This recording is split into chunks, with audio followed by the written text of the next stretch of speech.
Man plants seeds in the same spot every day for 38 years with breathtaking results. All over the world, we can see growing evidence that our planet is changing. From melting polar ice caps to the smog in Los Angeles, it's obvious that something needs to be done. And fast.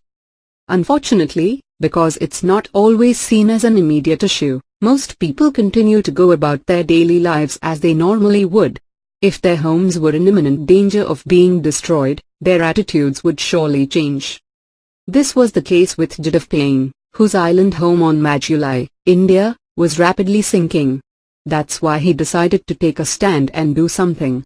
40 years later, everything is different. Almost 4 decades ago, a teenage boy in India did something remarkable. It all started on the beautiful island of Majuli. Boasting roughly 150,000 residents, it's known to be the single largest river island on Earth. Surrounding Majuli Island is the Brahmaputra River. While beautiful, life so close to the waterside presents a number of dangers to the island's citizens. The river floods frequently, and it reshapes the terrain by reclaiming bits of the land each time. In truth, it's no exaggeration to say that Majuli Island is sinking. The numbers back this up.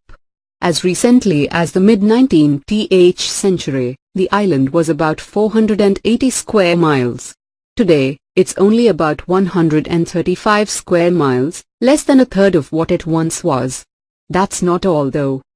The Brahmaputra River claimed countless homes over the past several decades, threatening the natives' livelihoods, as well as their lives, in the process. There's even more at stake, however. Majuli is home to a rich, ancient history, and it's the birthplace of neo-Vaishnavite culture. For the past 6 centuries, worshippers built monasteries known as satras there.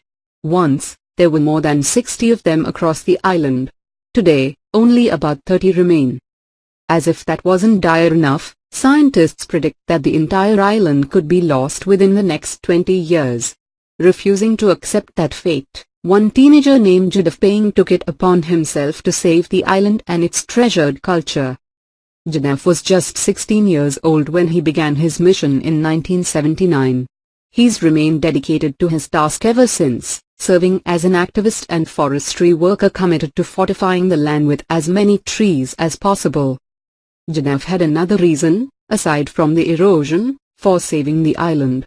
For a land that was once so rich in wildlife, the environmental problems had pushed out many animals.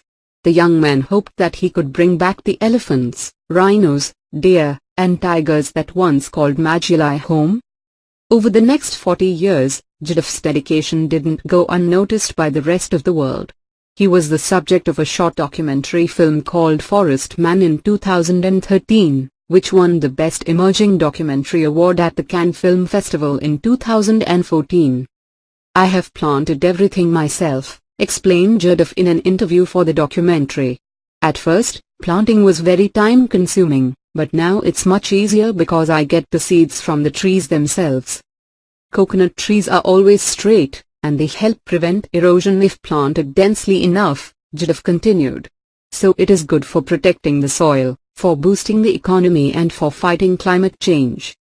It's definitely been hard for Judo to almost single-handedly alter the landscape, making a dense forest out of nothing. Worse yet, his greatest obstacles often come in the form of other humans. When the trees are big, it became difficult for me to protect them. The biggest threat was from men. They would have destroyed the forest for economic gain, said Judo. For a time, he risked losing everything. Luckily, for the most part, Judo has been extremely successful. Despite the challenges, Majuli Island now has plenty of rich forest land. Almost 40 years after one teenager began an important mission, he's planted several thousand trees. To get a sense of the scope of this project, consider the fact that Judo's forest takes up about 1,400 acres of Majuli. In comparison, New York City's world-famous Central Park is only 843 acres. That's a lot of trees. The general consensus is that Judo's excellent environmental work played a huge part in strengthening the land. Better yet, local wildlife, including a few endangered species like rhinos, have started returning to the island. A herd of nearly 100 elephants made their way to the island, and they have started multiplying. Bengal tigers made a return as well, as have a species of vulture that were long believed to have disappeared from Magellan in the 1970s. Once again, the island is populated by the wildlife that once thrived there. Still, Judo warns of the continued fragility of everything he's built. There are no monsters in nature, except for humans, Judo said. Humans consume everything until there is nothing left. There's no question that Judo did some unbelievable work.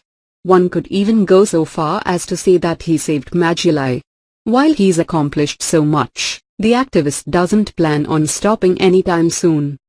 Judo even went so far as to suggest that he would die for his life's work. "Cut me before you cut my trees," he said.